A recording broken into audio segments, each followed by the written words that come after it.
किसान भाइयों नमस्कार। मैं अपने गेहूं के खेत में आ गया हूं और हालांकि गेहूं की फसल तो ठीक है, लेकिन क्या है कि कुछ खेतों में झुलसा नाम का रोग लग गया है। तो झुलसा रोग में क्या होता है कि ऊपर से पत्तियां वो पीली हो जाती हैं और धीरे धीरे वो पेड़ कमज़ोर हो जाते हैं और अंततोगत्वा वो पेड़ सूख करके नष्ट हो जाते हैं। तो ये झुलसा रोग जो है ये बहुत भयंकर रोग है, ख़ास करके गेहूं के लिए। और इसमें मतलब बहुत नुकसान झेलना पड़ता है। तो आपको हम दिखाते हैं कि झुलसा रोग आखिर होता कैसा है और झुलसा रोग की पहचान क्या है, इसका रोकथाम हम कैसे करें। झुलसा रोग ये समझ लो कि ये कुष्ठ रोग है, मतलब पेड़ को कोढ़ी बना देता है और वो पेड़ फिर ख़त्म हो जाता है। तो आगे चलते हैं, हम आपको दिखाते हैं कि झुलसा रोग होता कैसा है। और आप देखेंगे कि ये सारे जो फसल ठीक ठाक है, लेकिन अब किसी किसी में झुलसा रोग का प्रकोप हो गया है, तो उसके लिए हमको रोकथाम करना ही पड़ेगा। और हालांकि जिनमें रोग पनप गया है तो वो तो ठीक होगा नहीं, लेकिन हम आगे जो हमारे पौधे सुरक्षित हैं तो उनकी रोकथाम हो जाएगी। बीमार पौधे अगर ख़त्म हो जाएंगे तो आगे वो बीमारी नहीं बढ़ेगी, नहीं तो ये बीमारी पूरे खेतों में फैल जाएगा, एक खेत से दूसरे खेत, दूसरे खेत से तीसरे खेत में। मतलब इसमें कोई बैक्टीरिया कीटाणु होता है जो उसका रस चूस करके जिस पेड़ के ऊपर बैठेगा वो गेहूं का पौधा सूख जाएगा, उसमें झुलसा रोग लग जाएगा। तो आपको हम दिखाते हैं झुलसा रोग और चल के हम आपको दिखाते हैं, उसकी पहचान कराते हैं। अब ये जो सामने देख रहे हैं ये स्वस्थ पौधे हैं, मतलब इनमें किसी प्रकार का कोई रोग नहीं है, ये पेड़ बिल्कुल स्वस्थ हैं। लेकिन झुलसा रोग में क्या होता है, अब जैसे यहाँ पर ये झुलसा रोग लग गया है, ये देखो, ये पेड़ मैं आपको दिखाता हूँ। ये पेड़ बीमार हो गया है। अब देखें इसकी पत्तियाँ सारी सूख गई हैं और इनकी जड़ देखो सड़ गई है। तो ये होता है झुलसा रोग। ये जितने भी आपको दिखाई पड़ेंगे इस तरह के, ये सारे देखो, जैसे ये लगा हुआ है, ये देखो, ये देखो, मतलब इनकी जड़ें तक सड़ जाती हैं। तो ये रोग ऐसा है, देखो यहाँ पर ये बहुत ज़्यादा हो गया है। तो इसमें बस यही बीमारी होती है कि ये पेड़ को नष्ट कर देता है, जड़ से ख़त्म कर देता है। आप गौर से देखें कि जड़ जो है सड़ चुकी है।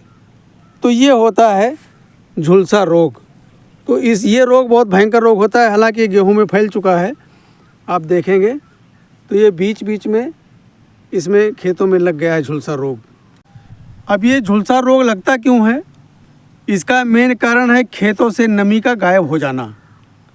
अगर खेतों से नमी गायब हो गई है और समय पर अगर उसकी सिंचाई नहीं की गई तो ये झुलसा रोग लग जाएगा। अब इसकी हम रोकथाम कैसे करें। रोकथाम के लिए इसमें कॉपर डालना पड़ेगा। कॉपर की मात्रा इसमें ज़्यादा बढ़ा करके देनी पड़ेगी, तब जा कर के ये, उसके साथ में अन्य कोई खाद मिला ले, जैसे यूरिया है, पोटास है, डाया है, इनका सबका मिक्स करके उसमें कॉपर की मात्रा बढ़ा दें और उसका छिड़काव करें। तो जो ये मर गए, जो पेड़ मर चुके हैं वो तो मर चुके हैं, उनको तो पनपना है नहीं, लेकिन बाकी जो हमारी और फसल है वो बच जाएगी। और ये रोग जो है अभी जल्दी शुरू हुआ है, अभी एक ही खेत में लगा है ये। और ये क्या होता है कि बढ़ते बढ़ते बढ़ते इसमें कीड़े होते, देखो पूरी जड़ इसकी खा गए हैं, जड़ बिल्कुल ख़त्म कर दिया है। तो ये होता है झुलसा रोग। अब इनमें कोई भी अगर हम कुछ भी डालेंगे तो इनका कुछ नहीं होना है, मतलब जो पौधे मर गए वो मर गए, उनको ज़िंदा नहीं होना है। तो अगर हम इसमें कॉपर डाल देंगे और अन्य खाद मिला करके इसको हम डाल देंगे तो इसमें जो है गेहूं के जो है इसमें खेतों की रोकथाम हो जाएगी और अन्य भी खेत बच जाएंगे, क्योंकि ये बहुत भयंकर रोग होता है। तो हम लोगों को खास करके ध्यान रखना चाहिए कि मतलब खेतों में किसी प्रकार की कमी, नमी की कमी नहीं होनी चाहिए।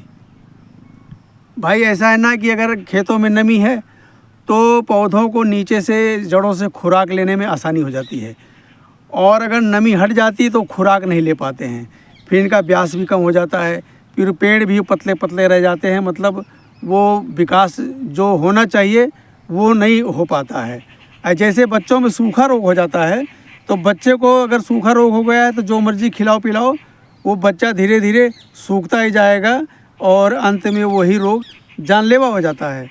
तो ये जो झुलसा रोग है, ये समझ लो कि गेहूं के लिए जानलेवा रोग है। तो इसकी रोकथाम के लिए यही है कि कॉपर की मात्रा बढ़ा करके हमको खेतों में छिड़काव करना है, अन्य खाद मिला करके, डाया, पोटास, यूरिया डाल करके इसमें छिड़काव करना है, मात्रा कॉपर की बढ़ा कर रखना है।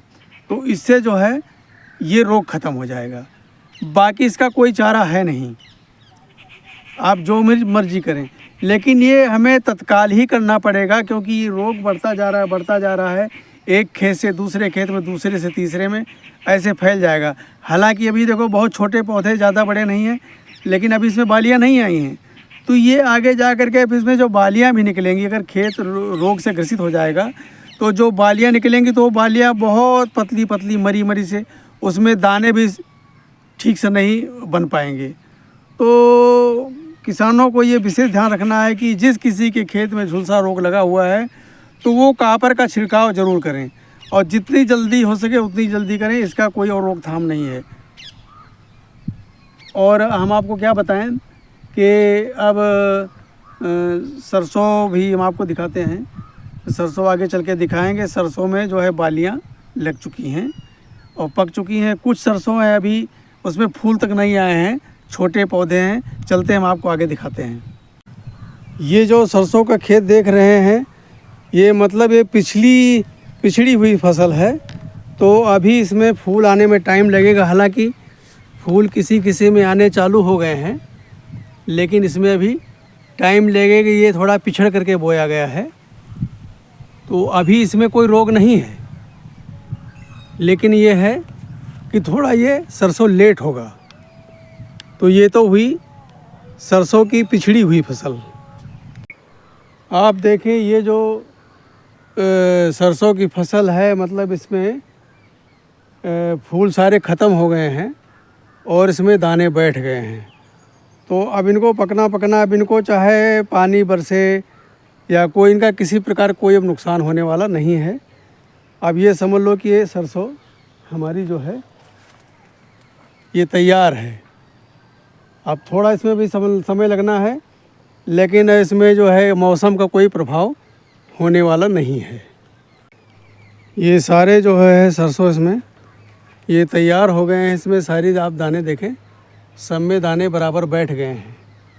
अब इनमें किसी प्रकार का कोई ख़तरा नहीं है, और ये फर्स्ट क्लास के दाने बैठे हुए हैं, और ये फसल भी बहुत अच्छी क्वालिटी की है।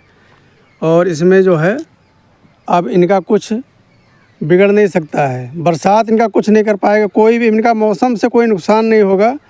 अगर इनका नुकसान कोई करेगा तो चिड़िया वगैरह नुकसान कर सकती हैं, बाकी इनका नुकसान जो है किसी से होने वाला नहीं है।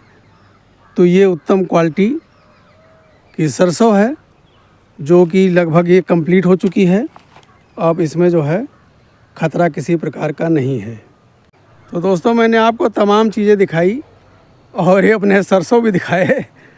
और आज का वीडियो आपको कैसा लगा तो हमें कमेंट में ज़रूर बताना, और हमारा वीडियो आप देख कहाँ से रहे हैं तो वो हमको अवश्य बताना। और हमारे वीडियो के साथ जुड़े रहें, और हम तरह तरह की आपको जानकारी भेजते रहेंगे। और अगला वीडियो फिर और किसी विषय पर होगा। तब तक के लिए नमस्कार।